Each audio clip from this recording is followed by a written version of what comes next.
X-Coaster at Magic Springs is the lone Maurer Sohne SkyLoop in the United States, and it's a really funky looking roller coaster.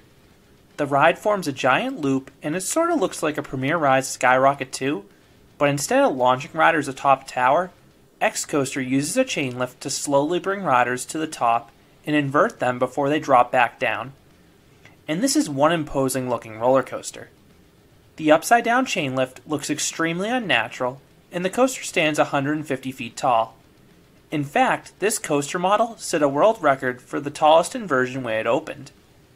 Considering X-Coaster has an extremely small footprint, cost a modest $4 million, and held an extremely marketable world record, it's surprising more of these coasters weren't built. But there may be some clues with X-Coaster. X-Coaster was originally opened in 2006 as the second Maurer SkyLoop, but the ride has been plagued by downtime ever since opening. It's not uncommon to see X-Coaster open late or worse, closed for the day. In fact, this coaster was closed for the entire 2009 season. The coaster also has an inherently low capacity since it's only able to operate with one 12-person train. This ultimately isn't too big of an issue for the crowd levels Magic Springs attracts, but this low capacity combined with the early technical issues may explain why the SkyLoop model never really caught on in the United States. Since X-Coaster opened, 7 additional SkyLoop clones have opened, and oddly, all 7 were built between 2011 and 2013, with 5 of them going to China. But none have been built since. While the ride seemed quite popular in China, the ride was copied by the Beijing Shibolai Amusement Equipment Company. The biggest change with the Imposter ride was the addition of over-the-shoulder restraints on the trains, but the layout and stats are almost identical. 9 of these clones have been built, with most of them being located in China. Another model that has really eaten into the Maurer SkyLoop market is the aforementioned Premier Ride Skyrocket 2. This triple-launched coaster has a similar footprint, but improved uptime, superior rider comfort, and a more exciting experience by launching riders atop the tower.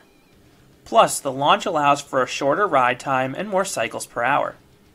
Interestingly, Maurer now offers a launched version of the SkyLoop, but it has not been purchased by any park. But back to X-Coaster. This ride was almost removed from Magic Springs. After the 2012 season, the park announced that X-Coaster would be removed in favor of a water park expansion. However, X-Coaster returned for the 2013 season and has run ever since. So what happened? Rumor has it that Magic Springs found a buyer for X-Coaster, but shortly after the sale, it was discovered that X-Coaster's track pieces were welded together. This made the process to remove and reinstall the coaster significantly more difficult than it was worth. So, Magic Springs decided to keep X-Coaster and instead placed their water park edition elsewhere in the park. And I think this was a smart decision. Not only does it let the park keep an extremely unique coaster, but X-Coaster wasn't even directly next to the water park either, so guests would have had to walk through the dry park to get to it. This would have been analogous to where Holiday World placed Hyena Falls relative to the rest of the water park, which isn't very convenient. Now, I hinted at it earlier, but I'm not a fan of the restraints on X-Coaster. If you've been on Hollywood Rip Ride Rocket or any of the Maurer X-Car or SkyLoop coasters, the restraints are identical. You sit in these bucket seats and the restraints swivel out from the side. But unlike most lap bars that rest on your lap, hence the name lap bar, the lap bars in X-Coaster actually rest against the stomach of riders, and they can really tighten down during the ride as well. This results in an extremely uncomfortable gut punch when the ride comes to a full stop at the end. One of the other issues I've had with the X-Car coasters over the years is that the trains can have a pretty bad rattle.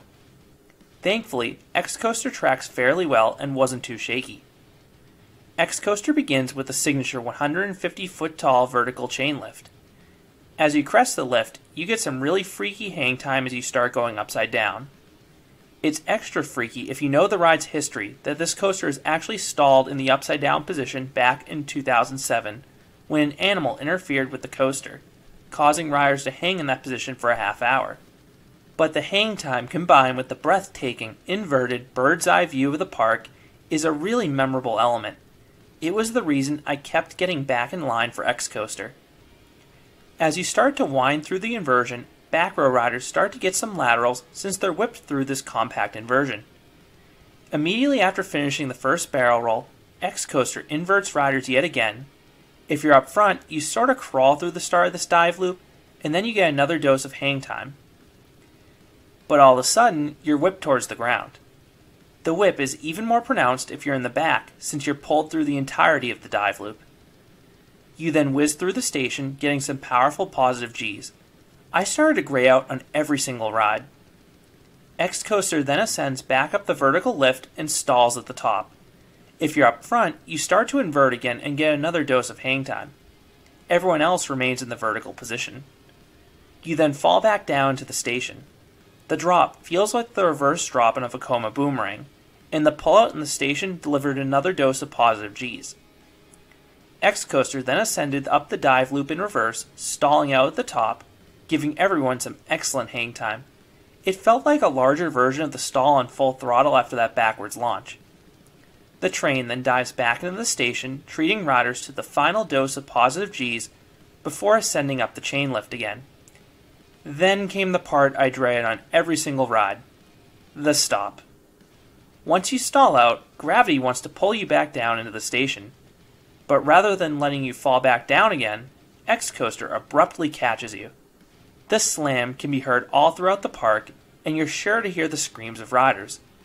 It's among the most uncomfortable moments of any coaster in my opinion, because of how sudden the stop is, and how the restraints will be digging into your chest at this point. You then slowly lower back down into the station, ending the chaotic ride. So what would I rate X-Coaster? I'd give this coaster a 6 out of 10.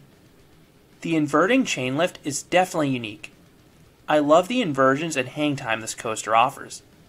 But the uncomfortable restraints and that violent stop at the end really hold this coaster back. Plus, it's not a very long ride.